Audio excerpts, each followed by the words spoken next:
बिस्मिल्लाहिर्रहमानिर्रहीम। हम पढ़ रहे थे स्लाइड और सादा रे के बारे में।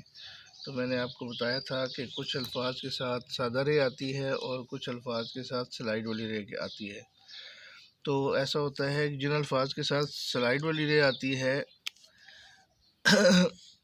वो और हैं, और सादा रे वाले अल्फाज जो हैं वो और हैं। जिन अल्फाज के साथ सादा रे आती है, बाज़ औक़ात ये होता है कि अगर उससे पहले कोई और लफ्ज़ आ जाए तो उस वजह से फिर वो स्लाइड वाली रे में कन्वर्ट हो जाता है। जैसे हम लिखते थे जीम रे जर हमने लिखा है, या खैर खर गाफा गोश इंसाकिन खरगोश हमने लिखा है, तो ये सादा रे आएगी। लेकिन अगर इसी लफ्ज़ को हम लिखते हैं मैनेजर,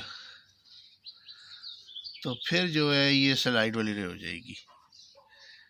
ये देखें वाज़ेह तौर पे अल्फाज में फ़र्क है कि हमने अगर सिर्फ जीम से स्टार्ट होता है लफ्ज़ फिर तो सादा रे आएगी, लेकिन अगर उससे पहले कुछ लफ्ज़ और आ जाते हैं तो फिर जो है वो सादा रे नहीं रहेगी बल्कि स्लाइड वाली रे बन जाएगी। इसी तरीके से जीम रे जार या खैर खर गाफा गोश इंसाकिन खरगोश अगर हम लिखते हैं तो ये सादा रे है, लेकिन अगर हम लिखते हैं ख़बर तो फिर ये स्लाइड वाली रे हो जाएगी। तो अब ये देखें इस रे और इस रे में कितना फ़र्क है। ये सादा रे है और ये स्लाइड वाली रे है, ये सादा रे है और ये स्लाइड वाली रे है। इसी तरीके से क्या फ़रेकार जब हम लिखेंगे तो सादा लिखेंगे, लेकिन अगर इससे कोई लफ्ज़ और बन रहा है, जैसे कंक्रीट है ये, तो ये जो है ये फिर सादा रे नहीं रहेगी, फिर ये बन जाएगी स्लाइड वाली रे। तो ये लफ्ज़ जो है ये फिर इस तरीके से लिखेंगे कि इसमें ये जो है ये स्लाइड वाली रे बन जाएगी। तो इसी तरीके से आपको पता है कि जब कोई इस तरह का लफ्ज़ यानी कि जीम बे की फ़ैमिली, जीम की फ़ैमिली, इसी तरीके से क्याफ गाफ छोटी ये और नून अगर आ जाता है शुरू में पहला लफ्ज़ वो हो तो फिर तो सादा रे लिखेंगे।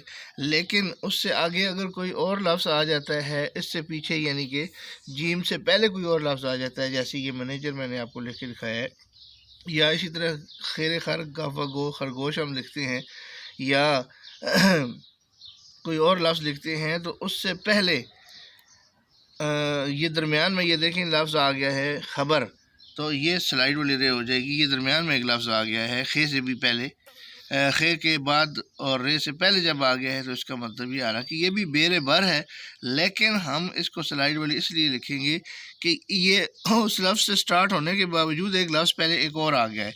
इसी तरीके से क्या फ़रेकार हमने लिखा है सादा लिखेंगे, लेकिन अगर क्या फ़रेकार से पहले ये देखें क्या नून भी आ गया है तो ये कंक्रीट बन गया है, तो ये लफ्ज़ जो है ये स्लाइड वाली रे लिखेंगे। तो उम्मीद है कि आपको ये बात समझ आ गई होगी कि सादा रे और स्लाइड वाली रे का इस्तेमाल कैसे और कहाँ कहाँ होता है। इस चीज़ का आपने ख्याल करके लिखना है। अल्लाह हाफ़िज़।